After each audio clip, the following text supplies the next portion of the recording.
وعليكم السلام ورحمة الله وبركاته. orúkọ mi ni Alájà Abíọ́lá Azeez Ojora. Mo fẹ́ sọ nípa family planning. Nípa rádìó. Orúkọ mi bí ṣe sọ lẹ́ẹ̀kan Alájà Azeez Abíọ́lá Ojora. Mo ń ṣiṣẹ́ pẹ̀lú Lagos State Ministry of Health.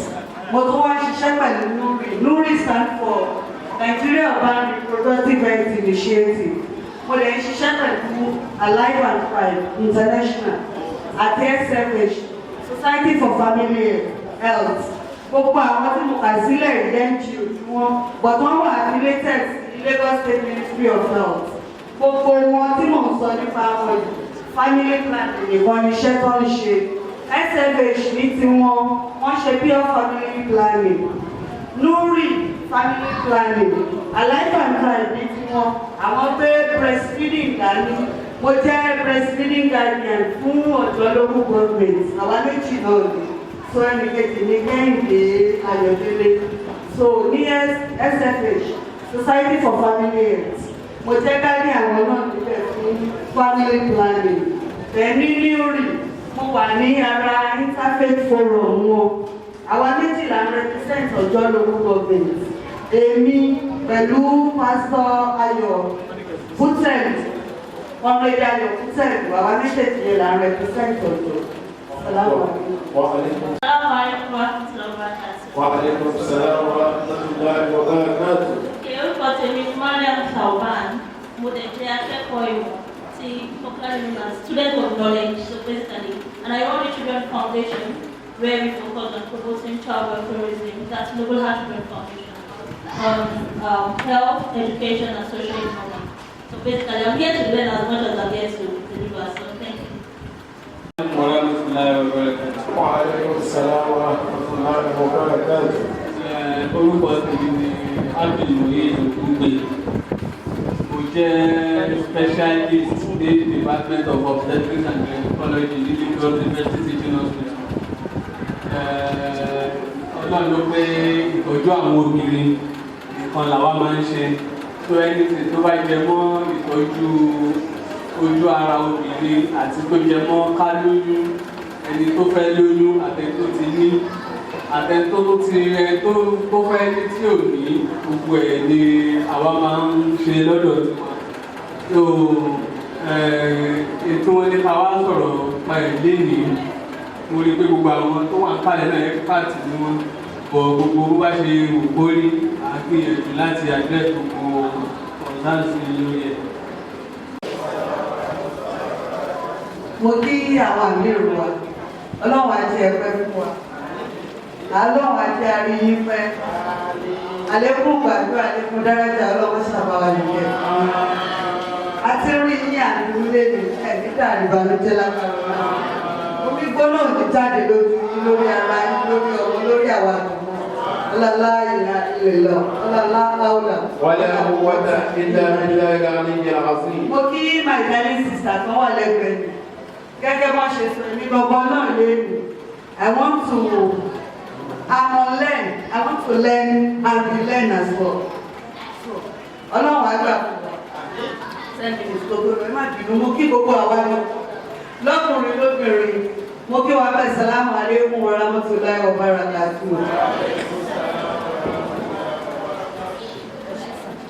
Gẹ́gẹ́ níbi tá a fi kọ́ sí ní ìjọ tí mo wá sọ̀rọ̀ lórí family planning ni ibẹ̀ ni màá ti fẹ́ ka relé ni ọ̀pọ̀lọpọ̀ wá wà ní níjọ́ tí mo wá ní ìrántí déètì ní ìyẹn má dùn but níjọ́ náà mo rántí pé a sọ nípa oríṣiríṣi family planning mo sọ̀rọ̀ nípa misconception tá a ní mo sọ̀rọ̀ nípa ẹ̀yin bàbá wa ìyàtẹ̀yìn gbọ̀ngàn kan sí family planning kí ló fà á tí family planning fi rí bó ṣe rí lẹ́nu ṣé báwo dáadáa asọ́njọ́ ìlú sọ níjọ́ yìí in every 100,000 women tó lọ sórí ìkúnlẹ̀ 550 women là ń lose every year tí ò tẹ̀lé kó rí bẹ́ẹ̀ nílùú òkèèrè kò rí bẹ́ẹ̀ kí la máa wá ṣe sáfẹ́ fi dẹ́kun kìíní ìdí nìyẹn tó fi jẹ́ pé Lagos State Ministry of Health wọ́n fi ní ká máa káàkiri ṣẹ́ni lákọ̀ọ́kọ́ nǹkan tí ó lé ọ̀pọ̀lọpọ̀ sá níbi family planning ẹ̀yin bàbá wa number 1 then àwa àgbà náà ní obsession a ní ọ̀rẹ́ mi tó ṣe family planning níṣẹ́ ló bẹ̀rẹ̀ sí rẹ́jẹ̀ ẹ̀jẹ̀ ní ṣe lára ẹ̀ ní kíkankíkan ni ọ̀rẹ́ mi kan ṣe ló ń tóbi oríṣiríṣi àti ìrẹni tó jáde tó ní èmi ni mo ṣe nǹkan tó ṣẹlẹ̀ sí mi rèé bọ̀tẹ̀mí sàìkára ní àtẹ̀lẹ̀ táàpù níjọ́ yìí mo ní mo ṣe ọba tí IUCB yìí tí máa padà sọ̀rọ̀ lórí ẹ̀ ọ̀rẹ́ mi ló ṣe èmi náà padà lọ ṣe nígbà tẹ́mi ṣe mo bẹ̀rẹ̀ sí bleach ọ̀rẹ́ mi tó ṣe wò rí bẹ́ẹ̀ fún mo láti yọ ni ṣùgbọ́n nísìnyí a ní rẹ̀ láti dé ọ̀dọ̀ àwọn akọ́ṣẹ́mọṣẹ́ ká máa wá sọ fún wọn pé madam nurse irú eléyìí ni mo fẹ́ ṣe yìí bá ń fi sápá ni mo fẹ́ àbí mo fẹ́ abẹ́rẹ́ ẹ má jẹ́ ká ṣe bẹ́ẹ̀ àwọn akọ́ṣẹ́mọṣẹ́ wọ̀nyí wọ́n ti wà níkàlẹ̀ láti ṣàlàyé fún wa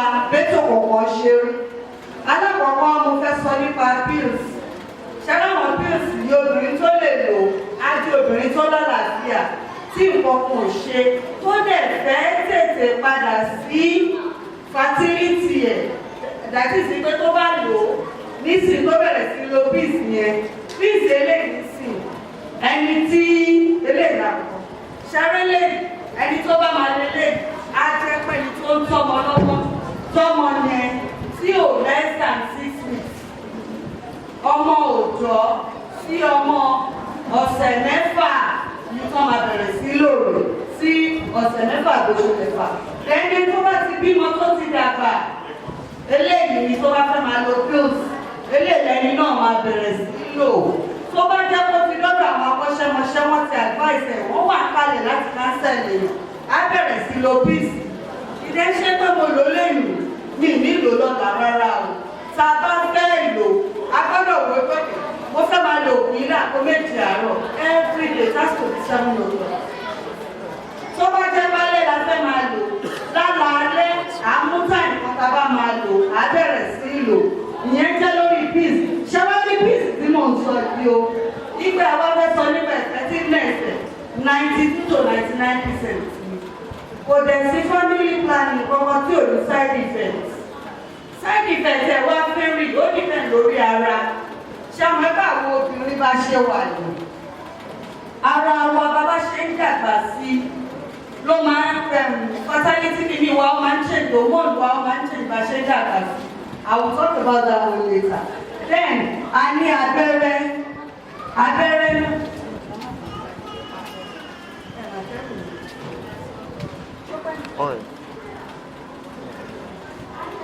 ó lè gbà fóṣù mẹ́ta agẹ̀rí ìkan lè gbà fóṣù mẹ́fà kákan náà eléyìí náà tí mò ń wí á jẹ́ pẹ́ni tó sì fẹ́ bímọ tó jẹ́ pé tó bá lábẹ́rẹ́ ìdúró ó máa tètè padà sí fertility á tètè lóyún ní bí ìfẹ́ pé wọ́n bá stop ẹ̀ oṣù yìí náà ló máa lóyún o rárá but kì í ṣe nǹkan tó máa pẹ́ rárá tó máa fi lóyún yìí tábàdẹ̀ lo gbogbo àwọn ètò wọ̀nyí ó ṣeé ṣe kí nǹkan kan máa ṣe wá àbí méjì kí lẹ́yìn àwọn ọmọ tó máa ṣe wá irú eléyìí sìn à ń pe eléyìí ní implant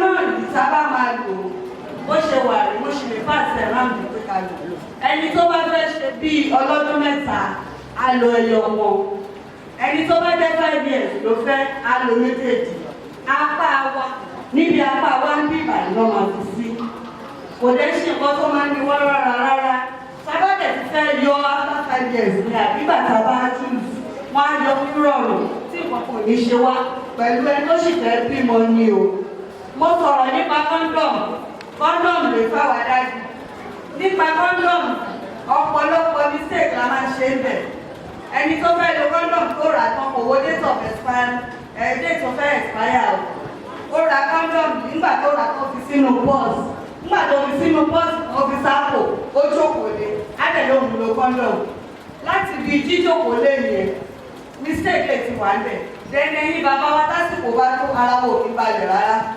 àyèká tí máa dá condom yìí wà bẹ̀ àmì àmàfẹ́yìn jani láti ara ti tàbí ìfẹ́yìn jani ó ṣeé ṣe kẹ́yìn wá ti dáwò sí condom máa wá láàlò àṣẹbí mo lo condom bá lè ṣe fẹ́ sọ fún mi pé mo lóyún ẹ̀sìkìsà ó lè lóyún then condom demonstration èèyàn gbọ́dọ̀ lò dáadáa ó ṣe yẹ kó lò ó lè fi get result tẹ́lẹ̀ wọ́n ra condom wà bẹ́ẹ̀ ká tó jà ká tó lò ká mọ́wọ́ wa méjèèjì ká fi ṣe báyìí ká mú sàtẹ́wọ́ ká fọwọ́ méjèèjì rọ̀bẹ̀ torí lubricant rẹ̀ ó sì lè wà níbẹ̀ lẹ́yìn tá a bá fẹ́ lò ṣẹlẹ̀ lòdì ṣe ló máa mọ́wọ́ ẹ má dín náà yín jáde a máa ṣe kan demonstration lè ìyàwó obìnrin lè kọ́ ní o a máa ṣe demonstration female and condom mo gbé modern yẹn náà wà ṣùgbọ́n ní ilé gbé jáde bí gẹ́gẹ́ bí pé mọ́ṣáláṣí ni mo wà. then female condom ní bákan náà àwọn ìyá wa àwọn dájú wa lè láwọn òdo condom kí ló dà wá dúró sáàdì àwa gangan lè lò bá ṣe máa lo female condom a máa ṣe demonstration tá a bá ṣe tán.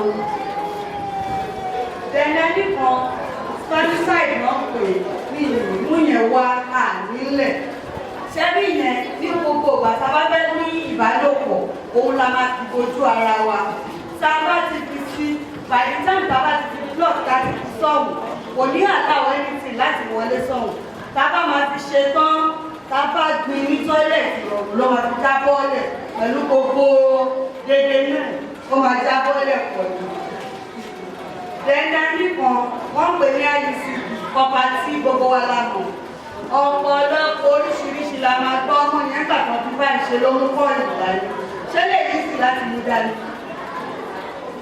ọmọ yẹn ìgbèjì ní kọ́ìlì ló ṣe o nígbà tó ṣe kọ́pátì yẹn tó ṣáyé sí bíà ṣe ló mú dání wá kò sí nǹkan tó ń jẹ bẹ́ẹ̀ àwọn akọ́ṣẹ́mọṣẹ́ ní kẹjẹ́ ká lọ sọ́dọ̀ ọ̀fẹ́ ní gbogbo àwọn nǹkan wọ̀nyí ní kílíníìkì wa especially ní local government Nuri ti ń ṣiṣẹ́ wọ́n lè ṣiṣẹ́ local government mẹ́wàá Mushin local government wà lára ní wọ́n ti ṣiṣẹ́ wọ́n ṣiṣẹ́ mainland wọ́n ṣiṣẹ́ Sùúrùlérè wọ́n ṣiṣẹ́ lọ́jọ́ wọ́n ṣiṣẹ́ Létí Ọ̀sà Agége Àlímọ̀ṣọ́ àwọn local government mẹ́wẹ̀ẹ̀wá ni wọ́n ti ṣiṣẹ́ tẹ bá débi òun ṣe é ṣe táwọn nọ́ọ̀sì wọ̀nyí wọ́n béèrè pé kẹ́ mú iye pọ̀ wá owó tí ò ní pààyàn lára náà máa béèrè ìdí ni pé ṣẹlẹ̀ àwọn consumables kan ń lò ọ̀pọ̀lọpọ̀ local government chairman náà kì í support àwọn family planning managers wa ó yẹ kó máa fún wọn ní impress lóṣooṣù wọ́n máa bẹ̀rẹ̀ àwọn consumables wọ̀nyí wọn ò ní fún wọn náà bá lè fún ààrẹ expect nurse ó mọ́wọ́ ẹ̀kọ́ fúnra bọ́tún wood ó mọ́wọ́ ẹ̀kọ́ fúnra gbogbo nǹkan tó ní kò ṣeé ṣe ó ṣeé ṣe nípò míì wọ́n ní ká mú 200 wá sówó oní bá ti kọjá 200 500 when ẹ̀sìn bá wá sí bíbá máa gba nọ́mbà gbogbo àwọn tó wà ní each of these local government tó ń ṣiṣẹ́ níbẹ̀ ẹ pè wọ́n Nuri ti bá family planning clinic sí gbogbo local government mẹ́wẹ̀ẹ̀wá yìí including my own local government lọ́dọ̀ wa ọ̀jọ̀ wọn kọ síbà lọ́dọ̀ wa ń bẹ̀. tó o bá ti bèrè owó tó pọ̀ jù ẹ má fún wọn. lóòótọ́ ibi téèyàn ti ń ṣe ló ti ń jẹ ọ̀fẹ́ ní ṣùgbọ́n wọ́n máa bèrè owó consumables. ẹ jọ tí bá ti mú nọ́mbà yìí wá ẹbí local government wọn tó bá ti ṣe ìwà tí ò dá sí ní àwọn street yìí bá kàn ibùn lẹ́jẹ́ kéèkì kankan gbọ́. bẹ́ẹ̀ náà bí kan wọ́n ní ìyẹn national family planning lóhùn sacrifice la máa ń pè ṣáàrí sacrifice yìí téèyàn bá rọra ní kàlẹ́ńdà lẹ́gbẹ̀ẹ́ ilé ẹ̀ ṣáàrí láti bí rẹ́ẹ̀dì wá sí ibi tó bá di pé píríọ̀dù èèyàn fẹ́ dẹ́n tí píríọ̀dù ẹ̀ bá jẹ́ pé ó ń rẹ́gúlà nílé ètò iṣẹ́ tó máa ní lọ́ọ̀dì sẹ́yìn tó bá di oṣù tó ń bọ̀ ọdọ̀ ní 19 tó bá tún ní ìtò ń bọ̀ ọdọ̀ ní 1 kò lè lórí mẹ́tọ̀ọ̀dù. Pọ̀tẹ́tí píríọ̀dù ẹ̀ bá ń rẹ́gúlà ààbò ṣẹ́rí láti di rẹ́ẹ̀dì ó tó dé di rẹ́ẹ̀dì láti di black dé di rẹ́ẹ̀dì ẹjọ́ nítorí ọlọ́run gbogbo píríọ̀dù yẹn láti máa wà fátàlì a gbọ́dọ̀ súnmọ́ ọmọ wa lásìkò yẹn àwa kà títí débi tá a máa fi rí píríọ̀dù wa bóyá bí ni bóyá bí sábà wá ṣe tán ẹlòmíì ṣe 5 days ẹlòmíì ṣe 6 days ẹlòmíì dẹ̀ ṣe 7 days àwọn àkà tó bá ti wá ṣe píríọ̀dù yẹn tán àwọn àkà sáfù bíi ìyẹn débi tó brown àwọn amúrin ìyá rẹ̀ ṣẹ́bí láti gbogbo ibi wáìtì àyè wà ká máa ṣe lé bó ṣe wù wá ìdájì máa wọlé kó máa jáde ṣàmàkà ní fẹ́ lé wọn síta ọ̀pọ̀lọpọ̀ wa láyé àtijọ́ àwọn bàbá wa kó tó jẹ́ kíyàwó wọn pọ̀ ní àwa ti sin àti sọjí family planning jẹ́ wà mo ṣẹ̀ṣẹ̀ bímọ ní ọjọ́ rí tí dájì bá ti jẹ́ pé ẹni tí ò lè bára dúró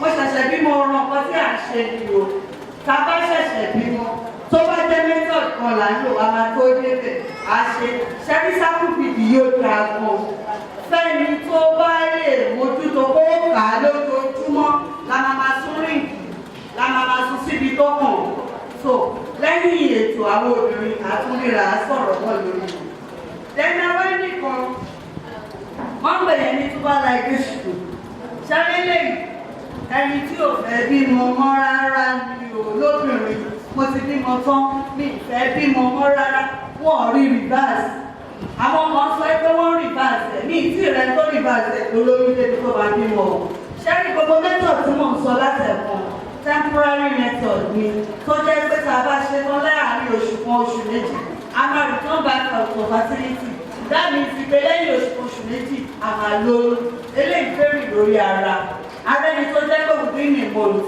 ó padà lóyún ó lè bímọ nírọ̀rùn ẹlòmíì 2 months 3 months ṣe rí tuberculation ni pátápátá ni kò sọmọ mọ́ o mo ti bímọ tán mo wá fẹ́ máa yọ bì mo fẹ́ máa ṣe kò ló lè ṣerú yẹn lẹ́yìn bó ṣe wà fáwọn obìnrin bẹ́ẹ̀ ni àwọn ọkùnrin náà wà wọ́n pè é ní vasectomy tó bá ti ṣe yìí náà fáwọn dáàbì wa ó yàtọ̀ sí wọ́n máa castrate wọn ṣé ọmọ ẹgbẹ́ tó bá ti tẹ̀ lọ́dà kò ní lè ṣe wọn bọ̀ tó ní báwọn elétò ìlera ṣe máa ṣe débi wípé ẹni yẹn máa ṣe bó ṣe ń ṣe nọ́mà tẹ́lẹ̀ a máa níbàálòpọ̀ pẹ̀lú obìnrin á dẹ̀ máa release fan bó ṣe release ẹ̀ náà tẹ́lẹ̀ nọ́mà but àwọn ètò ìjọmọ́ bẹ̀ wọ́n á ti mọ bó ṣe máa ṣe àárín ìbẹ̀yẹ tó máa ṣe ta àwa tún ní method kan tá à ń pè ní breastfeeding method which is very safe tó tiẹ̀ jẹ́ pé kò ní ìyàn lára rárá báwo lélẹ̀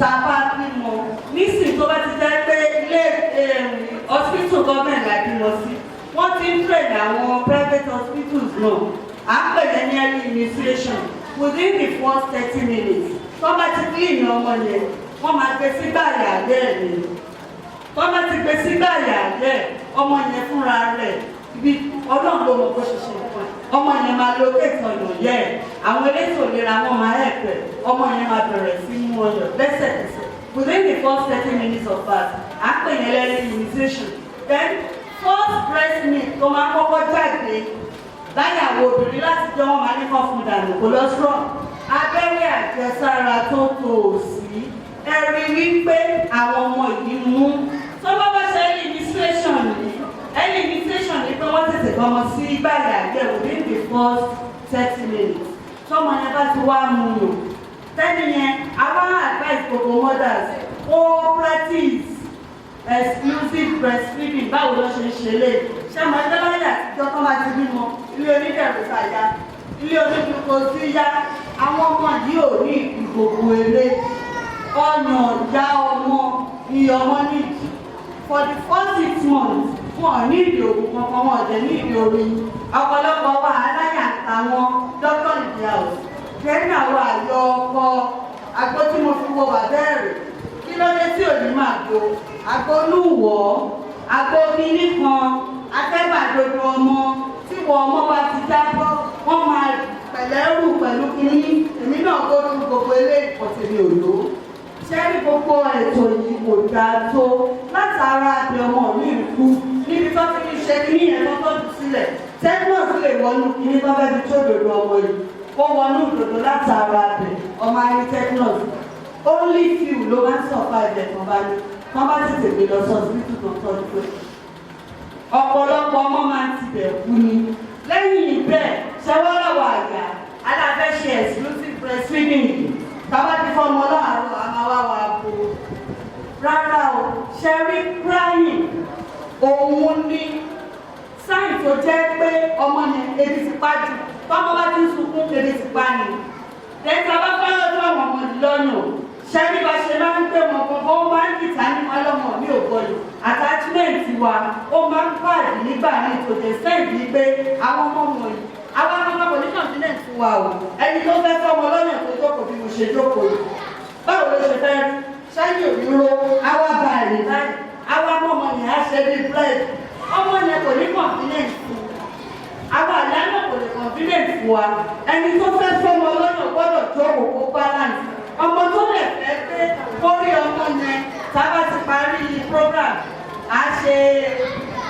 máa ń gbé ọmọ àwọn attachment yìí máa ń mátà lẹ́yìn tá a bá fẹ́ fọmọ lọ́yàn a gbọ́dọ̀ make sure pé ọmọ empty breast kan change sí mi tó bá mú tó bá ti wà satisfied ẹ máa rí kọ́ ọmọ yẹn máa rẹ́rìn ọmọ mi à smile ọmọ mi yẹn máa rí kó ti máa sweat then ọlọ́run fò ṣe èròjà tó dá sára ọ̀nà wa dání pé ká máa fún ọmọ ní oúnjẹ ẹnu àgolo ẹ má fún ọmọ ní méjì mọ́ náà ní gbogbo eléyà ní ìkẹ́ àwọn nǹkan wọ̀nyí gan ìnáwó ló ń kó bá wa ní àkọ́kọ́ lóṣù mẹ́fà lọ́sàn-án ló rẹ̀ fọmọ lọ́yàn lẹ́yìn oṣù mẹ́fà complimentary feeding máa tẹ̀lé dẹ́nu ọmọlọ́wọ́ àwọn òbí láàárọ̀ báyìí bisikíìtì lọ́mọkọ́ máa jẹ ṣúgà tọ́mọ máa ń lọ sùn noodles ni kí làwọn nǹkan wọ̀nyí fẹ́ ṣe fọ́mọ ẹjọ́ torí ọlọ́run ẹ jẹ́ ká desist lára habit ẹ jẹ́ ká máa fáwọn ọmọ lóúnjẹ natural food tó jẹ́ ká lè ṣe porridge a lè ṣe ẹ̀wà a lè ṣe àwọn nǹkan ní ìta mọ̀ wípé oúnjẹ tó lè ṣara lóore jẹ́ tá a bá fẹ́ fún wọn ní snack ẹ má jà fún wọn bisikíìtì mọ́ kí ló ń dá wa dúró láti fún wọn lọ́gẹ̀dẹ̀ kí ló ń dá wa dúró láti gbé watermelon sínú kẹkọọ fún wọn nítorí eléyìí kò kọ́kọ́ jẹ kó tó jẹun gbogbo àwọn èso wọ̀nyí ó máa ní nǹkan tó máa ṣe lára ọmọ ọmọ ní ìtẹ́bárí ọmọ kékeré gbogbo eyín gangan ó ti lọ ẹ jọ̀ọ́ ẹ má jẹ́ ká ṣe gbogbo àwọn nǹkan wọ̀nyí mọ́ mo wá jọ padà sẹ́yìn ọ̀dọ̀ yín bàbá wa ẹ jọ̀ọ́ nítorí Ọlọ́run family planning ò ní ìnẹ́nìkì arò ọ̀nìyẹn jẹ́ káwọn màmá wa máa ṣe ètò tó ń dání àwọn ọkùnrin náà lè ṣe é nísìnyí ó dàbí wọ́n ní peace content tó ti wà fáwọn adájú náà ta lè lò kò tí ì dé àwọn facilities wa ẹ jọ̀ọ́ nítorí Ọlọ́run ẹ jẹ́ káwọn ìyá wa ẹ jẹ́ kó máa ṣe family planning then the idea yìí pé má ṣe family planning ní ìdèlò condom ẹ jẹ́ ká yọ kúrò bẹ́ẹ̀ àwọn kìíní wọ̀nyí ló ń ṣèkówó ó dẹ̀ máa jẹ́ kẹ́ni ọmọ ogun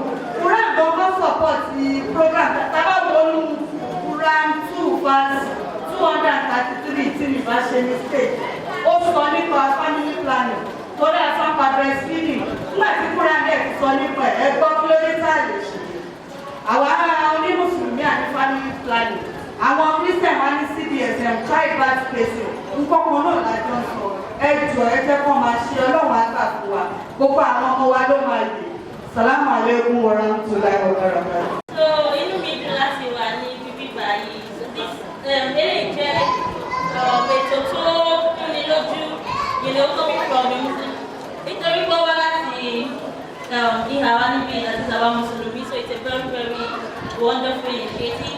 Mo lè kí àwọn ṣe wà láfọ́kàrà àti Ọlọ́run bàbá dẹ́nu lọ sí lórí dáadáa àti àlékún aláfẹ́ àti àlékún.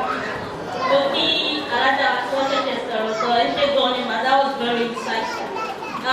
Mo kọ́ ẹ̀kọ́ púpọ̀ ó dẹ̀ dá mi lójú pé àwọn ìyàwó tí wọ́n wà ní ìkàlẹ̀ náà àtàwọn bàbá wa yes wọ́n kọ́ ẹ̀kọ́ lọ́pọ̀lọpọ̀ nínú ẹ̀. Mo kí dókítà wa tí wọ́n wà ní ìkàlẹ̀ náà sorry I didn't catch any earlier. So a fẹ́ sọ̀rọ̀ èmi fẹ́ sọ̀rọ̀ lórí ìhà Islam. This is a very controversial topic even in Islam. So Alhamdulillah الذي أنزل على الكتاب ولم يجعل له عوجا والصلاة والسلام على سيدنا محمد وعلى آله وصحبه أجمعين.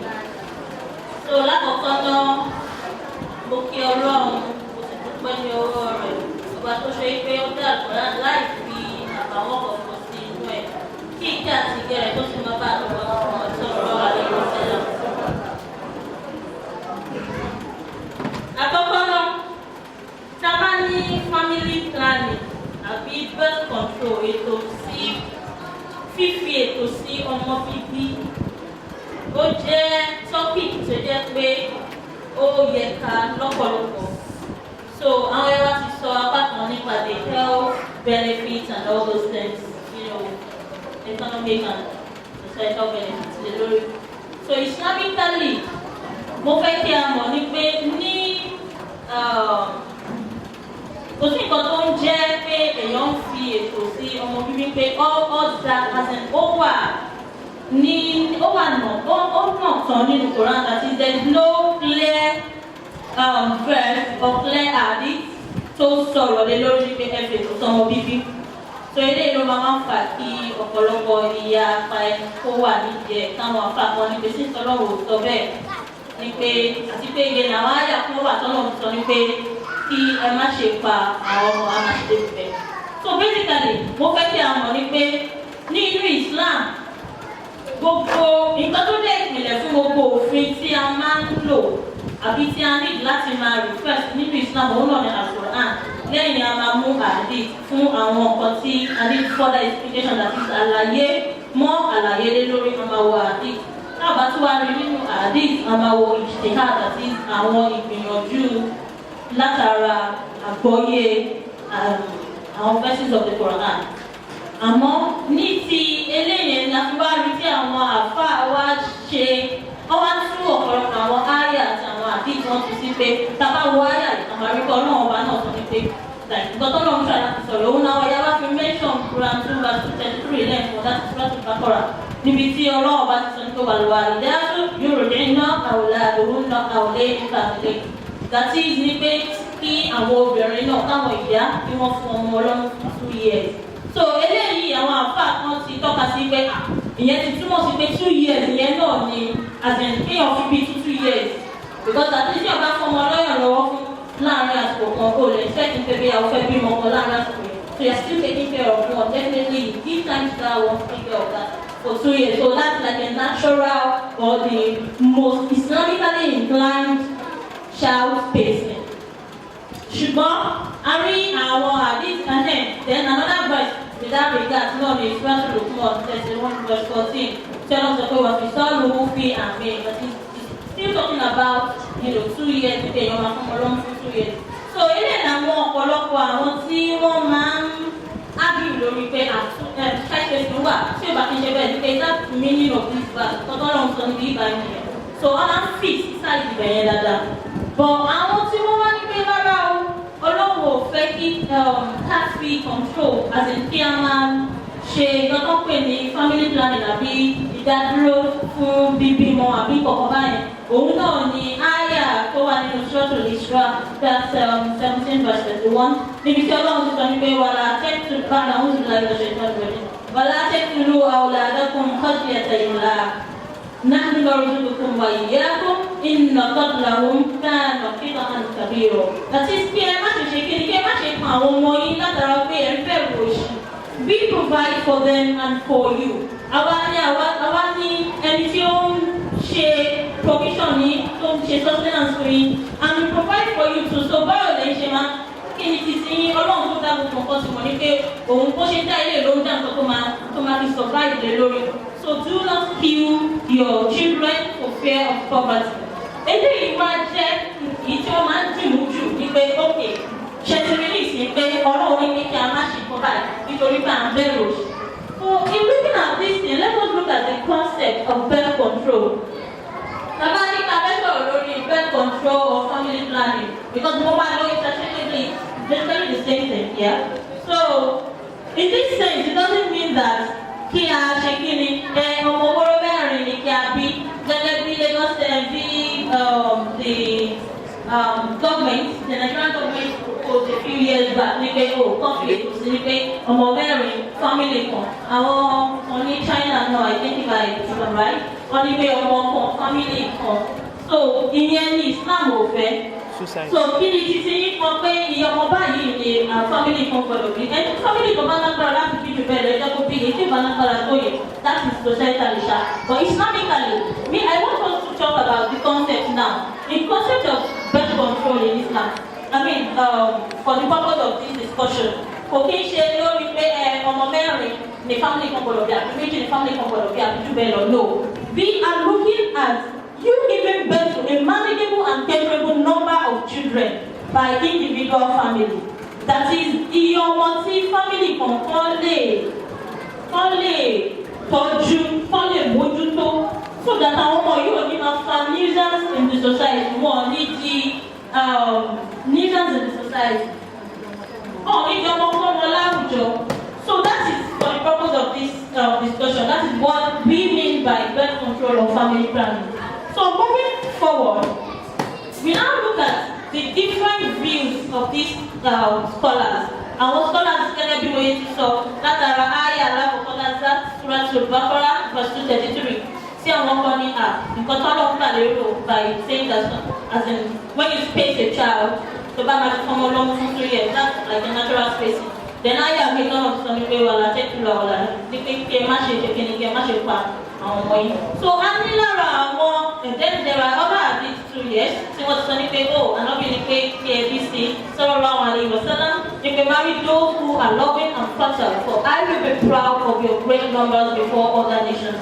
Gàtí ní pé kí a fẹ́ àwọn kí àwọn ọkùnrin wa kí wọ́n fẹ́ àwọn obìnrin tí wọ́n máa lè ṣe abiyamọ lọ́pọ̀lọpọ̀ because ó máa jẹ́ nǹkan ìdùnnú fún òun tó bá ti di ọjọ́ kẹyìn tó bá rí wa as we are great in numbers. Fine, these are things indicate that it is encouraged to marry women who are fertile and also the ummah would increase, yes. But this argument does not do justice to the complexity of the Islamic position. That is, Tabanika Komawo, argument if bí ànábì ṣe sọ lélẹ̀, bánábì ṣe fẹ́ lélẹ̀, ọkọ̀ tó wà ní Quran lélẹ̀. Kò tán this main issue of child spacing.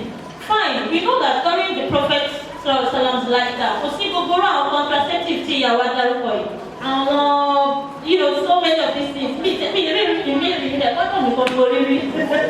So, there are several of them now. But kí ni nǹkan tí wọ́n mọ̀ láyé ìgbà yẹn àlè sọ ní pé kò sí nǹkan kan tó ń jẹ́ child spacing rárá because it dates far back as even during the Prophet's lifetime. So èyí tí sallallahu alaihi wasallam èyí tí àwa rí gbàmú ní àsìkò ànábì sallallahu alaihi wasallam òun náà ní nǹkan tí wọ́n ń pè ní al-anzu tí wọ́n ń pè ní questions interruptors that is wọ́n máa ń yẹra.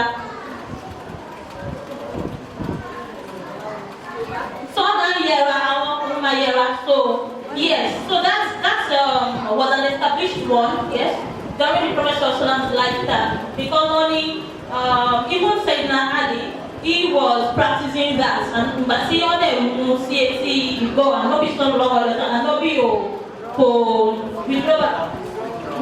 yes, you can and not be so so Jabir narrates that we used to practice al-azl in the Prophet's lifestyle while the Quran was being revealed.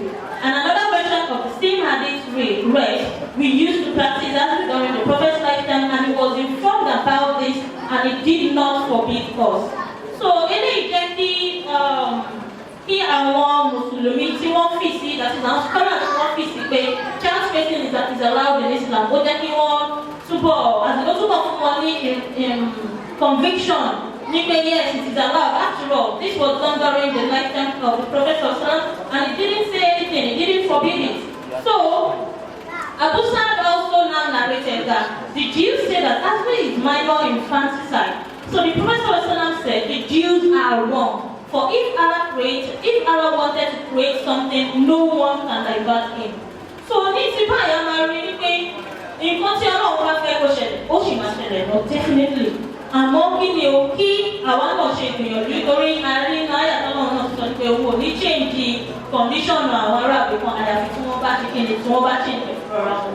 So to understand the fullness of the Islamic position of family planning, we need to look more carefully at the total picture. Ó ṣe kókó kí a wo gbogbo ẹ̀ ká má wo àdáyanrí nìkan pé àwọn tó ń pa àwọn tí wọ́n fẹ́ bímọ nítorí òṣì nìkan no kò kí ṣe nítorí òṣì there are so many other factors ní ọmọ àwòrán ní ọmọ àwòrán pé for the health of the mother wà bẹ́ẹ̀ for societal kíní náà wà bẹ́ẹ̀ kí society wa àwùjọ wa kó balẹ̀ wà lálàáfíà èwo làbọ̀rọ̀ bí ọmọ tó nílé ẹ̀kọ́ so if for all those reasons because lára ọmọ tí mi dárúkọ lẹ́ẹ̀kan nítorí time òun náà ni pé each jihad yìí wọ́n máa ń lo àwọn 3 basic principles kan wà public interest wà lára ẹ̀ so if you using one of these reasons make the public interest you should be able to raise your child even Islamically.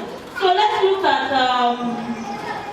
moving forward àrí àwọn scholars bíi Imam Al-Ghazali tó jẹ́ pé òun ó tún support the view títí Sayyidina Ali that he argues that contraception is permissible in Islam. He said because to look at it, he said that the wife's consent is required because Islam recognizes the wife's right to sexual enjoyment and procreation. So Imam Al-Ghazali òun fi sí ọ̀dà wọn tí wọ́n ní ó wà aláwọ̀ nínú Islam kéèyàn fi ètò. Fífi ètò sí ẹ náà kò sí kankan tó ní ṣe pẹ̀lú kéèyàn má bímọ mọ́ bẹ́ẹ̀ ò ká má fi fòtò. Èyí tó ṣe kókó jùlọ ní kí a lè mọ pé okay, space wà láàárín àwọn ọmọdé ọmọ báyìí based on our own capacity. Although it might seem kind of contrary to that verse that says don't wala take you cannot fa àwọn ọmọ yìí, but it's not about pípa ọmọ because according to Imam Al-Ghazali, he was like it's more like a contract. Then see withdraw about it why even before the contract is sealed. So definitely kò sí nǹkan tó ń jẹ́ pé èèyàn pa because kò tiẹ̀ tí ì ṣẹlẹ̀ rárá nìyẹn. Then we look at our other scholars see more against our views yìí.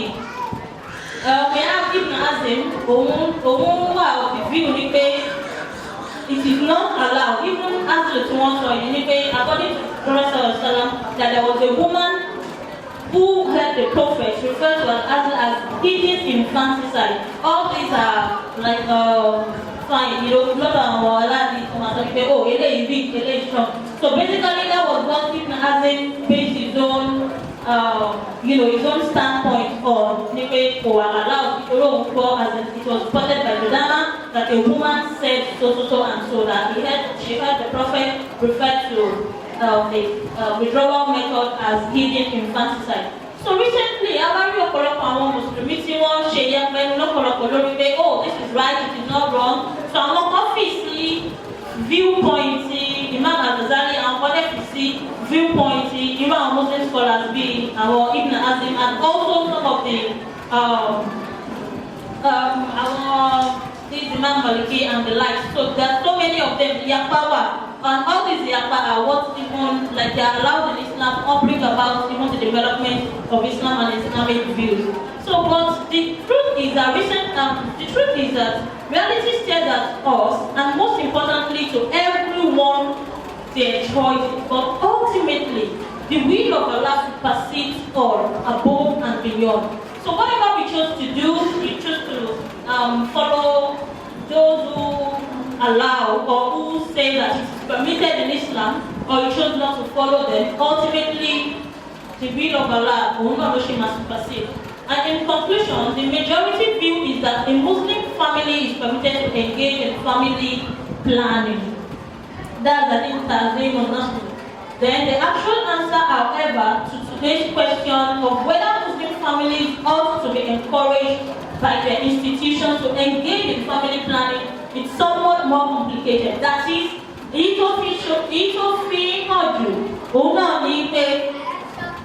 ọgbà àwọn Mùsùlùmí láyè láti engage nínú ẹ̀. Àmọ́ ní kíkọ́ wọ́n máa encourage wọn pé ẹ ṣe is what is quite complicated. It's a matter of choice at the end of the day. So the special features of this, for example, okay, let me say, Muslim scholars and leaders should not lend support to policies which, in the final analysis, turn out contrary to the Islamic spirit or to public interest.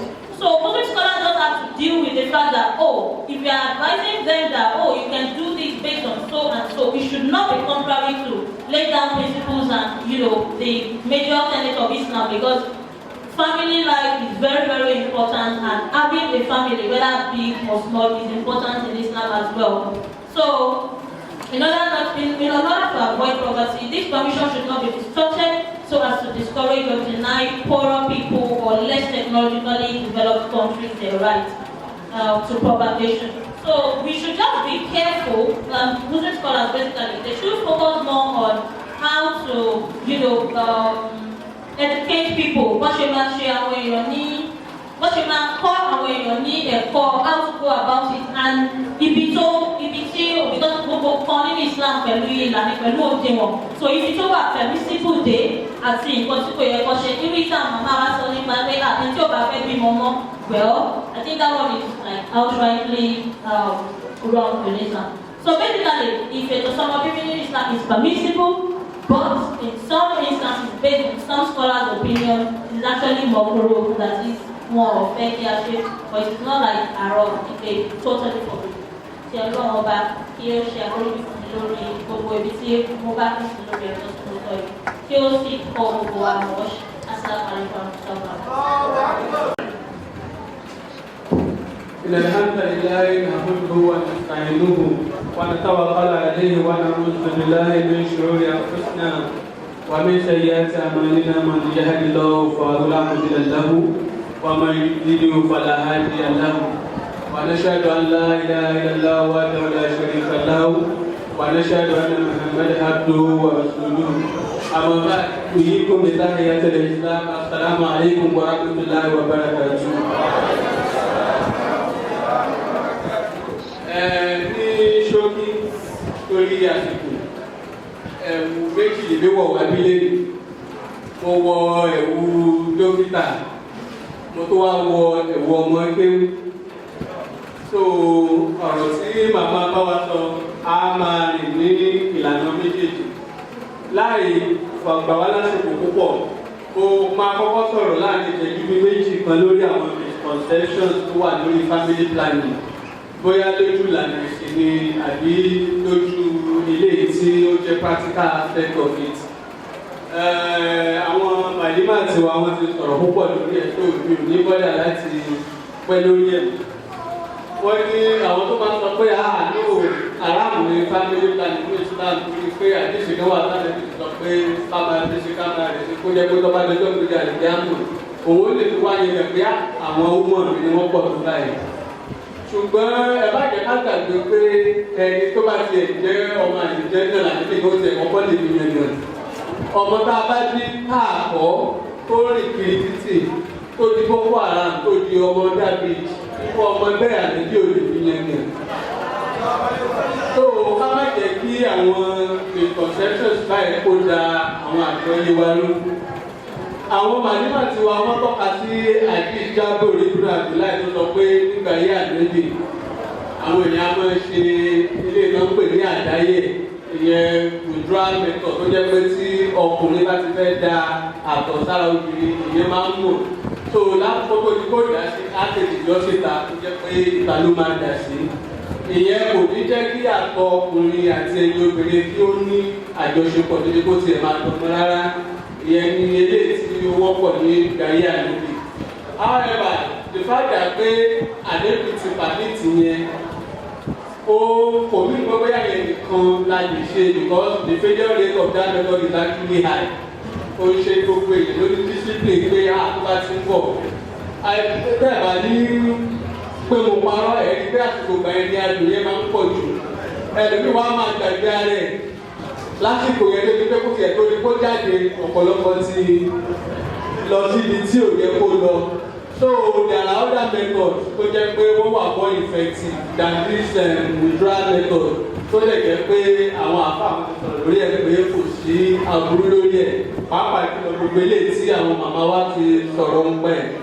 Ẹnu eléyìí tí ó wá jẹ́ issues nísìn tí àwọn àfáà tí wọ́n condemn fún wa òun because family planning method ló kórìṣì méjì ó láwọn tá a máa ń ṣe tó jẹ́ pé nǹkan tó máa prevent ni kò tiẹ̀ ní jẹ́ kí àtọ̀ àtẹ̀yìn kí wọ́n ní pàdé rárá ó wá láwọn kan tó jẹ́ pé gbàgbọ́ bá ti pàdé tán lòun tó máa ń ṣiṣẹ́ kò wá ní jẹ́ kí ọmọ yẹn kó dàgbà nínú ilé ọmọ oríṣiríṣi méjì tí family planning tó pé sí nìyẹn alákọ̀ọ́kọ́ tí ò ní jẹ́ kí àtọ̀ àti ẹyin kó pàdé yẹn gẹ́gẹ́ bí màdìmá ti wá ṣe sọ Imam Ghazali nínú tírà àwọn àyà olùmùdín ibi Imam Shawkani gan nínú lọ́lùlà tọ́ fún àwa tí a bá ní àǹfààní láti wo àwọn tírà yìí wọ́n aláwọ̀ wa láti lo gbogbo àwọn mẹ́tọ̀dù yìí eléyìí tí wọ́n kàn dẹ́kun eléyìí tó jẹ́ permanent method irú tuberculation irú vasectomy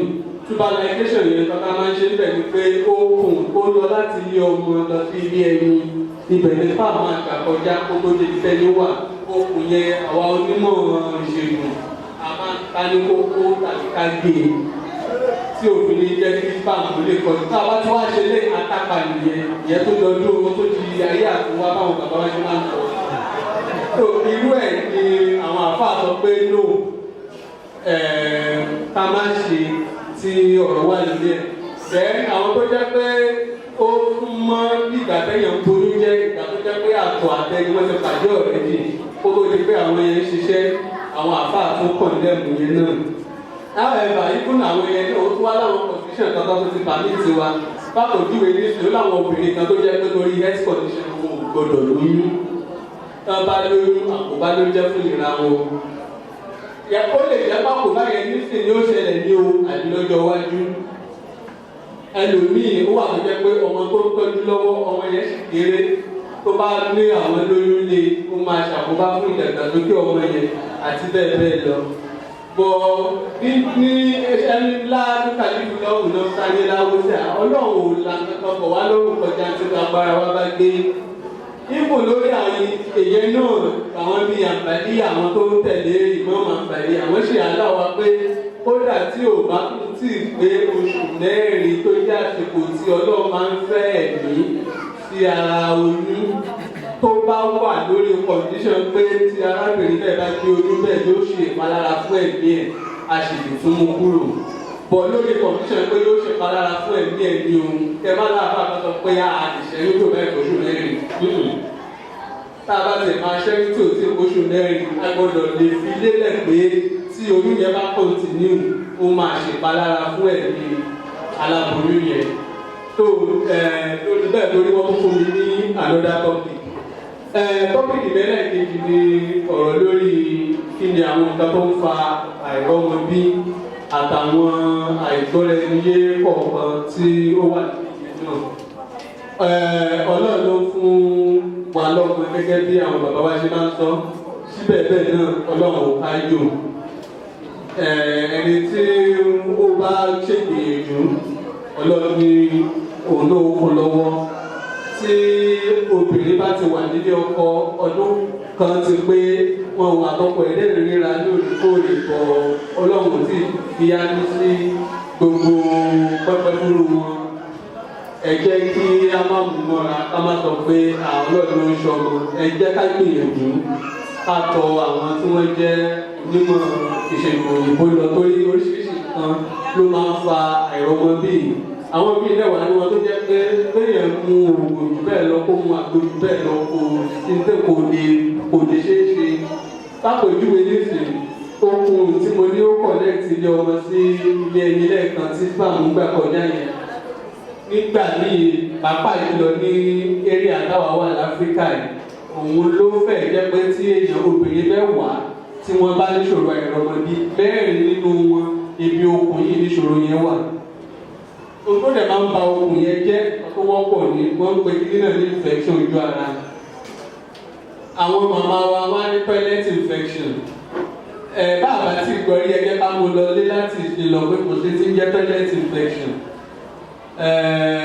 Gbígbà tí à ń dọwọ́ bo nǹkan lórí à ń dà pé ní kò sí nǹkan tó ń jẹ́ toilet infection. Kó tó lè kó infection toilet bóyá bóyá tó ní àrùn kan tó ń pè ní scabies táwọn máa ń pè ní kúrú ṣẹpẹ́ kúrú náà. Ìyẹn ó máa ń so báyìí tó dẹ̀ máa ń lómi inú tó jẹ́ pé téèyàn bá jókòó lórí toilet tí omi yẹn bá ti yí téèyàn wá jókòó lórí ẹ̀ èèyàn lè gbàgbẹ́ kó kúrú ṣẹpẹ́ kò mọ́ bus stop. Orúkọ mi náà tó máa ń pè ní ìyẹn tó yẹ ni a máa ń yúra ni. Ìyẹn la fẹ́ẹ̀ ní rí ẹ̀rí ẹ̀ pé ilé kò ní toilet. Bọ́ obìnrin ní discharge lójú ara wá ní toilet infection ìrọ̀rùn wọn ò ní kó yẹ toilet. Kó tó lè kúrò ẹ̀ toilet á jẹ́ pé ẹni tó lo toilet yẹn tán ó mọ̀ kọ́ sọ pé àníṣe mo fẹ́ fi kí ní ìṣèkà. Àwa kọ́ ojú ara rẹ̀ àwa okùnrin yẹn àwa gbọ́nra gbogbo orí toilet yẹn. Ìwọ tó tó wá fẹ́ lo toilet lẹ́yìn ẹ̀ ìwọ náà wá sí ní lọ́kàn pé àní gbogbo rẹ̀ kó infection toilet ni. Ìwọ náà wà wá fọwọ́ fún gbogbo ẹ̀ wà wá kó tójú ara. Ìgbà yẹn la lè ní toilet infection. Ọ̀pọ̀lọpọ̀ ìgbà tó pèrè bá ní infection ó láwọn nǹkan tó ń fà most time 90% of cases sexually transmitted infection ni àǹtá máa ń kú láti di ìbálòpọ̀ ni. However kó tó lè bá tó máa da lérú náà ká má rò pé bóyá tíyàwó wa tó bá complain pé o ní ìjáde ojú ara bóyá ti lọ dá ìwé máàkì ní irọ́ òun. Ó tún láwọn kan náà 10% of cases tó jẹ́ pé àwọn bacteria tọ́lọ̀ ń sọ pé kí ó máa wà lójú ara obìnrin ìgbà ní wọ́n máa overgrow kọjá bí ó ṣe yẹ kí wọ́n mọ irú ìgbàdé àwọn bacteria kan máa wá dojú ìjà kọ ojú ara àwa ní kóbìnrin a máa ní infection àmì náà máa ní discharge oorun irú yẹn wọn ní kó látara àgbálùkù àmọ́ síbẹ̀ bẹ́ẹ̀ náà kò ṣe látara kó lo tọ́ílẹ̀tì nìkan.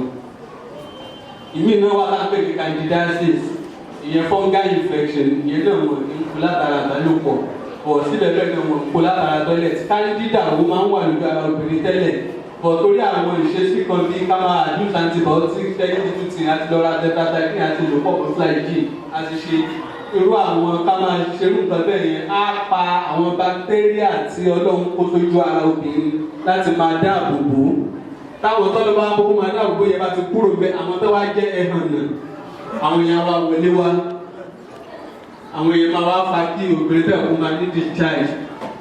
ìṣesí mi tó wà láwọn obìnrin tó máa ń ṣe ni kí wọ́n máa fọ ojú ara wọn ẹlòmíì kò sí tí ò ti fi sójú ara yẹn tán á ní kí ní òun gbọdọ̀ fọ́ mú ni tó á fún mọ́ ṣeéṣe àwa múdìtọ̀ ẹlòmíì ọṣẹ ni ẹlòmíì àìsàn ni kò sí nǹkan tẹ́lòmíì ò fi àwọn kan tó wá ń tibẹ̀ jẹun tó tún tà á pé àwọn nǹkan oríṣiríṣi tá a lè fi fojú ara gbogbo àwọn nǹkan yẹn kò láǹfààní àkóbá ló tún ṣe tá a bá tẹ̀ máa fọ ojú ara wa rárá omi lásán tí ò ní ẹni ọ̀dà tè nínú òun la lè fi fojú ara tó ká máa fojú ara nígbàkúgbà pẹ̀lú àwọn kẹ́míkà ó máa ń fa kí obìnrin ó máa ní àwọn discharge ojú ara ní. tó gbogbo àwọn infection yìí tó bá ń ṣẹlẹ̀ kò rọrùn fáwọn tàbí ṣe onímọ̀ ìṣègùn òyìnbó láti mẹ́lẹ̀ tó jẹ́ sexually transmitted àti tó ń ṣe sexually transmitted because ọ̀pọ̀lọpọ̀ lè tó máa ń ba okùn ilé ẹ̀yìn jẹ́ sexually transmitted ones ni. tó àti tá a bá nà àwọn tó jẹ́ doctor àwọn náà bá wà yẹ̀wò ni wọ́n máa mọ irú ilé tó jẹ́ ń bẹ̀.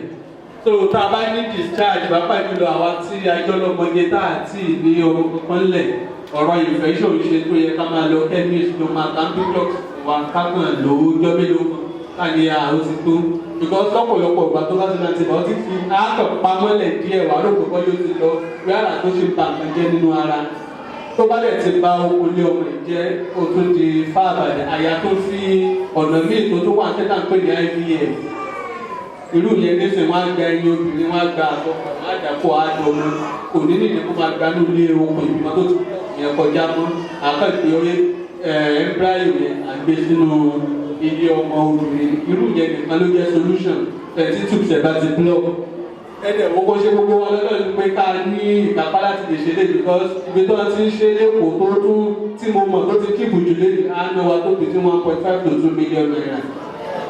èèyàn mélòó ló wá jẹ pálí láti lè ṣe lé tó ní ìgbọràn ó sàn ju ẹbọ rírú lọ tó tá a bá ti rí àwọn nǹkan tó straight lójú ara wa ẹ má jẹ ká tó jẹ pé chemistry la máa lò ẹ jẹ ká lò fún àwọn tó jẹ onímọ̀ nípa eré àgbẹ̀yẹ. lẹ́yìn pé ilé ọmọ block oríṣiríṣi àwọn nǹkan ló tó ń fà á tí ẹ̀ fi lè pàápàá jùlọ wá àwọn tó ti ṣe oyún ṣíṣẹ́ rí ní àsìkò tí wọ́n ń ṣẹ́ oyún yẹn alòmíì máa ń lọ nínú àwọn dókítà tó jẹ́ pé ìgbà tí ilé ọmọ tó ti spray kan ti dá igbó sí ẹ̀ tó bá máa lẹ̀ papọ̀ ni tó bá ti lẹ̀ papọ̀ kò ní jẹ́ kí àtọ̀ gbàbẹ̀ kọjá báwọn ti ẹ̀ gbàbẹ̀ kọjá ọmọ ò ní ráyè dúró bẹ́ẹ̀ àtòríṣiríṣiríṣi bẹ́ẹ̀ bẹ́ẹ̀ lọ bí fibroid àtàwọn àìsàn mìíràn tó jẹ́ pé kò tiẹ̀ ní jẹ́ kí obìnrin kó lè yé ẹyin rárá torí oṣooṣù àwọn òyà wọn máa ń produce ẹyin tó jẹ́ pé àtọ̀ máa darapọ̀ mọ́ tó máa wá di ọmọ. ẹlòmíì náà tún wá wà tó jẹ́ pé wọ́n pe kíní kan ní infertility of unexplained cause wọ́n ti lọ hospital wọ́n ti ṣèwádìí wọ́n ní kò sí problem kankan pẹ̀lú obìnrin wọ́n ti wo àtọ̀ ọkùnrin náà wọ́n rí pé kò sí problem kankan bẹ̀ wọ́n wá pè ní unexplained infertility ọ̀pọ̀lọpọ̀ wa máa ń ṣìgbọ́n pé wọ́n ní ká lọ fẹsẹ̀ léètọ̀ pé ọ̀rọ̀ wa ò ní àti ẹ̀rọ àmúniwá àmọ́ bó ṣe jẹ́ àwa bẹ̀rẹ̀ sí ní máa fò láti ibìkan lọ sí ibìkan because lọ́pọ̀ ní ìgbà láwọn onímọ̀ ìjìnlẹ̀ tí wọ́n wá díẹ̀ wọ́n rí pé obìnrin bá lálàáfíà tílé ọmọ ẹ̀ wà òkè tí okùn ilé ẹyẹ tó wà òkè tí ò block ọkọ ẹ̀ náà tó wá dángájíá tó jẹ́ pé àtọ̀ ẹ̀ pé pérépéré táwọn méjèèjì wá jọ ní àjọṣepọ̀ lọ́jọ́ tí obìnrin yẹn tí ó rí bíi ẹyin yẹn gẹ́gẹ́gẹ́gẹ́gẹ́gẹ́ chance kó sì máa dọmọ lóṣù yẹn is 27%. ó dàbí ká sọ pé àbí mẹ́ta tẹ́ pé tẹ́ bá ṣe bí ẹ̀mẹ́wàá mẹ́ta ń bẹ̀ ọlọ́run lè fa mi sí i. So torí pé bóyá à ń ṣe kò tí ì dọmọ wọ́n dẹ̀ ti yẹ̀ wá wò wọ́n ní kò sí ìṣòro kankan báwa rò pé bóyá mọ́mí wa kan tàbí níbo wa kan tá a bá jà òun ló wà níbẹ̀. Àwa di pé àmọ́ wa fò káàkiri láti máa wá ìrànlọ́wọ́ lọ síbi tí ò sí ìrànlọ́wọ́ kankan. Ọ̀pọ̀lọpọ̀ àwọn tó bá nínú diagnosis bẹ́ẹ̀ most of them ló sì máa padà lóyún kò tí ì kan tí wọ́n ní ó sì máa kàn yín. Mo sọ pé tẹ́yàn mẹ́wàá bá ṣe mẹ́ta lọ́lọ́run ó ṣáájú sí even tí ò bá sí ṣòro kankan pẹ̀lú ìwádìí táwọn onímọ̀ ìjìnlẹ̀ ti ṣe. So àwọn kan wá jókòó lábẹ́ bẹ́ẹ̀ táwọn náà wá tibẹ̀ tí wọ́n ń gbàgbẹ́ jẹun wọ́n máa pera wọn lọ́pọ̀ olóyún. Ẹlòmíì á ní father of 1 million child oríṣiríṣi làní àtàwọn churches káàkiri tí wọ́n ń fa àwọn èèyàn jẹun. Ṣé ẹ mọ̀ pé gẹ́gẹ́ bí mo ṣe sọ mo ní àwọn tó bá ní unexplained infertility within 2 years studies have shown pé 30% of them will eventually conceive. Tí mo bá kó obìnrin mẹ́wàá tí ò rọmọ níjọ ó mì pé tí mo bá bẹ̀rẹ̀ sí ní fún wọn láwọn àgbo kódà kó tẹ̀ jómi lásán tí ò sí nǹkan kan bẹ̀ ó mì pé láàrin ọdún méjì ó kéré parí mẹ́ta ni mo máa lóyún. Tí mo but àwọn méje kan wà tí Ọlọ́run pé kí wọ́n lóyún látara omi lásán tí mò ń fún wọn. Pọ̀ mẹ́ta tó lóyún yẹn màá gbá àwọn yẹn sórí tẹlifíṣàn màá láwọn nǹkan tẹ́ táwọn ti gba àwọ̀ wa ṣe lélẹ̀ yàrá sí rọ́ọ̀nì. Àwọn tá a jẹ́ mímọ̀ ṣègùn gẹ̀ ìgbà míì ẹnu pàtàkì ṣe tẹ́sì obìnrin lásán lọ́wọ́ àti ìṣẹ́ni ti fún gbogbo tá à ń ṣe aṣèwádìí ni pé kí ló fa ìrọmọ bí ẹ̀ àárín bẹ́ẹ̀ ló máa wá kílíkì gbà bí ẹ̀jẹ̀ kó ti lóyún. A máa wá rò pé bóyá àwọn nǹkan tá à ń ṣe yẹn ló fà tó irọ́ ni. Tó bá jẹ́ pé wàá fẹ́ gba ẹ̀jẹ̀ ní àwọn àlọ́kọ̀ olóyún Ọlọ́run ti ṣe lé látọ̀gbàtẹ̀ wa. Ẹ má jẹ́ kí àìrọmọbí kó tì wá lọ síbi tí ò yẹ ká máa bá ọ̀pọ̀lọpọ̀ tí wàá rọ́ọ̀lù ṣíríkù lórí ẹ̀ wọ́n ti gbẹ́bọ wọ́n ti pẹran tí ó jẹran ẹni tí ó gbadìyẹ ti gbadìyẹ ẹ̀yin àfa tó dọwọ́ yín náà. So lórí báyìí lórí àsìkò kí n má gbà wá lásìkò púpọ̀ tí a bá ti rí pé a ti ń lo bí ọdún kan nílé ọkọ kò sí ọmọ ẹ jẹ́ ká tètè nà hàn. Àwọn tá a bá tiẹ̀ tó wá rí pé a tó wá rí àpẹẹrẹ pé ìṣòro wà kódà kó tó ti pọ́dún kan pé kápòjúwe obìnrin wà ní ọmọ kò ṣe ń gbóṣù ó wá ní àpẹẹrẹ ọdún kò ṣáà tí ì pé kí ni mò ń kánjú ó yẹ kó kánjú torí bó bá ṣe ń gbóṣù àti rọmọ bí náà ààyè díẹ̀ oní fibroid oyún ìju oní àwọn ní kò tí ì yẹ ká kánjú ká ṣe ìṣòro rárá àwọn tó bá ti ní sáìn pé ìṣòro wà àwọn yẹ káwọn má tiẹ̀ dúdú ọdún kan tó máa fi tètè ná ìka tó ń dùn wọ́n tó ń kí babi aṣọ tẹ́lẹ̀ yẹn tó máa tètè fi hàn àwọn tí wọ́n ràn wọ́n lọ́wọ́ lórí ẹ̀. Aqulu qawli hadha astaghfirullaha li wa lakum subhana rabbika rabbil izzati amma yasifun. Question number 8, please. What's the disadvantage of exclusive breastfeeding? Wọ́n ní kí ni disadvantage tí kéèyàn máa fọ́mọ lóyún exclusively? Kò sí tó ń jẹ́ disadvantage nínú exclusive breastfeeding. Àyàfi ẹni tó bá ń ṣe tó ń bá ti fọ́mọ yẹn lómi mu àbí wọ́n fún ní nǹkan ní ìyàtọ̀ sọ́yàn. Ìyẹn ẹni tó bá ti ń ṣe tó bá ń ṣe exclusive breastfeeding yìí tó dẹ̀ ń lo as a means of family planning láàárín ọmọ ọjọ́ kan sóṣù mẹ́fà. Immediately ìfọmọ yẹn bá ti mú mi kò ṣe family planning mọ́ ó ní láti lọ sí PAT kó lọ ṣe method mi omi nìkan tó bá fọmọ lómi àbọ̀ fún ní nǹkan mi tó yàtọ̀ sí ọyàn láàárọ̀ lọ́sàn-án lálẹ́ kọ́tọ́ dúró fún mi pé ó sì máa fọmọ yẹn lọ́sàn lọ́wọ́ kọ́tọ́ bá ń lọ àti means of family planning ó ní láti padà lọ sí PAT kó lọ ṣe mí láwọn àlejò. Primary health centers wa nílé tàbí ṣe ìtọ́jú kì í ṣe general hospital lò ní gbogbo local government ní primary health centers wà àwọn tó dẹ̀ ń ṣe family planning àwọn nurses wà níbẹ̀ tó ń ṣe so kẹ́mi yẹn padà lọ kó lọ ṣe method mi yàtọ̀ sí yẹn kó dẹ̀ máa fọmọ lọ́yọ̀ lọ.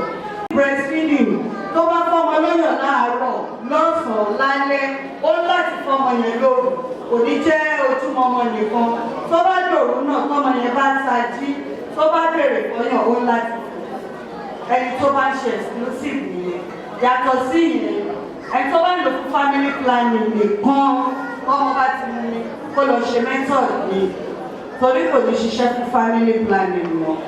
Salamu alaikum.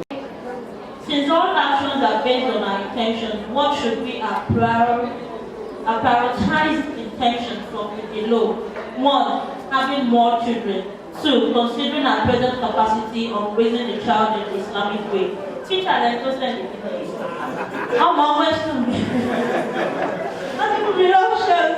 Alright, so first and most importantly, I'm on the go all that lórí intention or all actions are based on intention and all religions and all this here. So having more children or considering present capacity of raising the child in the Islamic way. Gbogbo Mùsùlùmí tí ó bá ti ríra rẹ̀ gẹ́gẹ́ bí ọkọ àbí ìyàwó tó ṣàní àwọn èèyàn lábẹ́ olórí ni ó tó náà àwọn ẹni tí wọ́n wà lábẹ́ ọkọ tó níyàwó tó náà àwọn ìyàwó tó ní àwọn ọmọ tó tẹ̀lé tó náà àwọn tó ń tọ́ lọ́gbọ̀dọ̀ ríra wọn gẹ́gẹ́ bí shepherd ni wọ́n. You would be accountable for gbogbo àwọn soul tó bá wà ní abẹ́ ẹ̀. So definitely ẹni tó bá ń wò kó bí ọmọ púpọ̀ kó ti mọ̀ ní pé tí òun bá ní ìkápá now when we talk about capacity, it's not just about the money. It's about even how well-rounded staying or not Jeff Rare so that I become a few lamos. Àmọ́ kó má jẹ́ lórí fear of poverty pé á mi ò ní owó tí màá fi sọmọ. Ọlọ́run ọba àlejò láti sọ ní pé láàmú ìdọ̀rọ̀ tó kókó wà ìyá. Òun ni òun máa ṣe provision fún yín. Òun lòun máa ṣètò nǹkan tó máa jẹ. Ọlọ́run tó dá ìyọ̀ sí ìwọ̀n pé òun máa ṣètò. Ó ti dá nǹkan tó máa jẹ. Ìfàkì kò sí ẹ̀mí tí Ọlọ́run dá sí òtítà. So gẹ́gẹ́ bẹ́ẹ̀ náà la kò ní kọ́ Ọlọ́run ò fi kò taari sí wa lọ́dọ̀ nǹkan tó máa lo ẹ̀mí wa náà lọ. But the most important thing is you search within yourself and you know ní pé bí o lè èmi gan mo ṣì try láti wá bí ẹ̀sìn yìí ṣe máa yé mi sí àbí èmi gan mi rí títọ́ àbí mi ìráyè àbí mi so just ṣe ìwọ̀nba ìjọba lè ṣe àbọ̀wọ̀ kí Ọlọ́run ṣe àforíjì fún gbogbo wa lórí ìjọba. Gẹ́gẹ́ bí wọ́n ṣe sọ ọ̀pọ̀lọpọ̀ question ìjọra tó máa kàn sáré run through it láì ní ìṣàwọ̀ lásìkò. Akẹ́nìkan béèrè pé tí obìnrin bá fẹ́ ṣe nǹkan oṣù àwọn kan ni wọ́n máa ń rí àwọn discharge kan pé ṣé infection ni ìyẹn náà àbí kò ṣe infection. Obìnrin tó jẹ́ pé time ìgbà tí ó bá fẹ́ ovulate ní middle of their cycle pàápàá jùlọ àwọn tó máa ń ṣe nǹkan oṣù wọn bóyá every 28 days ni àbí every 30 days àbí every 32 days ìlàjì ọjọ́ tí tábà wọn yẹn máa ń jẹ́ lọ́pọ̀lọpọ̀ wọn máa ń rí ìfẹ́. So lásìkò yìí èèyàn lè ní discharge but discharge oríṣiríṣi discharge wà tó jẹ́ pé ó yẹ ìyẹn bọ́pọ̀ ìṣeré èèyàn lè ní bóyá èèyàn move èèyàn lè ní bóyá èèyàn fẹ́ ovulate ó lè wà àwọn discharge bẹ́ẹ̀ ó máa ń clear tí mo bí bàbá máa ń clear ni pé á clear bí omi á máa fà bọ̀ kọ́lù ẹ̀ kò ní dàbí yogurt kò ní dàbí milk so àwọn tó bá jẹ́ clear colour discharge yẹn àwọn yẹn ò kì í ṣe infection normal thing tó máa ń ṣẹlẹ̀ sóbìnrin ni mo rò pé ìyẹn bẹ́ẹ̀. Wọ́n ní wọ́n sọ pé táwọn ò bá lọ àwọn dawíà pé àbí téèyàn bá ń pa menstrual pad together kó máa ń fa infection kò sóòtọ́ ń bẹ̀. A nídìí láti ra iron lórí pé a fẹ́ prevent infection. Ohun tó ṣe pàtàkì ni pé ká ní ìmọ́tótó pẹ̀lú àwọn pàǹtí wa. Tá a bá ti wọ̀ ọ́ lọ́jọ́ kan ká rí pé a fọ̀ ọ́ ká tó tún wọ̀. Bọ̀yẹ̀ ò ní di pé à ń lọ àbí bóyá torí bá ti fi pàǹtí kan ṣe menstruation àwa pààkì ẹ̀ papọ̀ ló máa wá pọ̀ sí infection kò sí ẹ̀rí lórí ilé. Ẹnìkan ní kí ló dé tí obìnrin tí ò lóyún tí ò dẹ̀ fọmọ lọ́yàn tá a máa wá rí omi kó máa jáde lọ́yàn common problem ní kíní àwọn olóyìnbó ń pè ní galactoria ó dẹ̀ lóríṣiríṣi àwọn nǹkan tí ó máa ń fà á tó so ẹni tí èèyàn bẹ́ẹ̀ bá nírú àwọn àpẹẹrẹ báyìí often time tó máa ń interfere pẹ̀lú medicine náà kò jẹ́ kí medicine wọn regular ìgbà míì gan kò tiẹ̀ ní jẹ́ kí oyún dúró bọ̀ ó ní ìtọ́jú ó lè láwọn òògùn tá a fi máa ń tọ́jú ẹ̀ so ẹni tó bá nírú problem bẹ́ẹ̀ kó rí àwọn doctor. Ẹnìkan ní what's the punishment for single brothers and sisters using contraceptive pills? Tá a bá single tá a ti máa rí àlẹ́tọ̀ọ́ sí nǹkan tí à ń ṣe yẹn. So àgbà tá a ti ẹ̀lẹ́tọ̀ọ́ sí kábàárẹ̀ nínú pọ̀ kí la wá fẹ́ máa lo ìfètòsọ́mọ fífún. So ìsìnlẹ̀ là ń ṣe gbogbo wa láti mọ ìjìyà tó wà fún ẹni tó bá ṣe ìlú. So ohun tó dáa ní pé tá a bá tí ì máa tá a lágbára láti fẹ́ yàwó. Wọ́n ní ká ṣe kí ni ká máa gba àwẹ̀. Ó kàn jẹ́ pé gbà bí ìtẹ́lẹ̀ fi máa ń gbà àwẹ̀ gan-an ní ṣètánì yẹn wà jókòó tì. Ara ẹ̀ ó máa wá gbé kọjá bó ṣe yẹ lọ. Bọ́n tó ṣe pàtàkì náà ni pé Ọlọ́run ó ṣe Ọlọ́run á mú ìkápá wá láti tètè níyàwó níbi pé àní lè máa ṣe ṣe. Bọ́n tó ṣe pàtàkì tó bẹ́ẹ̀ náà ni pé ká má ṣe ṣe lọ. Wọ́n ṣàkíyèsí yẹn ò clear àwọn ní wọ́n sì ti first of election. Clear to the ordinary, clear. Clear. Alright, it's okay. Okay. Value is value. When the value is value. Nǹkan tí a bá fọ́lé ní tẹ́tẹ́ bá fún ní jẹ́gẹ́ fún mo sọ kí nìkan ní àárín àwọn student ní àná. Mo rí tó kọ́lẹ̀ mo wà just kókó kan pọ̀ mọ́ ní ọmọ ní tí àbí tí kọ́ ní trouble in paradise. The paradise only see you and me. Example in paradise in the family. The paradise. When there is not trouble in paradise, that is a tip. I mean viruses in paradise. VIP. We change our so we are going to need enough time so that might be higher amount to come back. So even questions about the answer alone. There is going to be another episode for this. Mashallah, the next one is. Difference between family planning and child spacing. So, about what I see our idea to our site, God don't try to so exclusively on the child spacing. Now, I would like to come from this perspective. There is a global political aspect to family planning. You can research it. Our West, one need àníyàn lórí Mùsùlùmí. Àdìsá níbi tó sọ wípé bísíkà lè fi yíyan ọjọ́ àdìjọ́ gbé ìdáhùn. They are doing exclusive research on it and they really want to terminate it. So we need to be careful what we promote. I work with a lot of NGOs too. Alaja Kilotin Payne testify. So we have to be very careful. There's a difference between child spacing and family planning. Someone. Last time that so family planning, when you go to contraceptive in Canada, so we try to define what they call planning. When you talk about planning, you have to plan everything must be planned.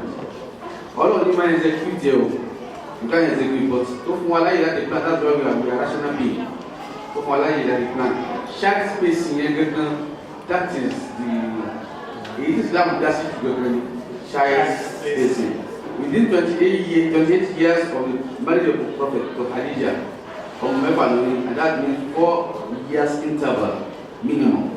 So child spacing, that is the major thing. Islam only to solve to appear to any ambiguity there.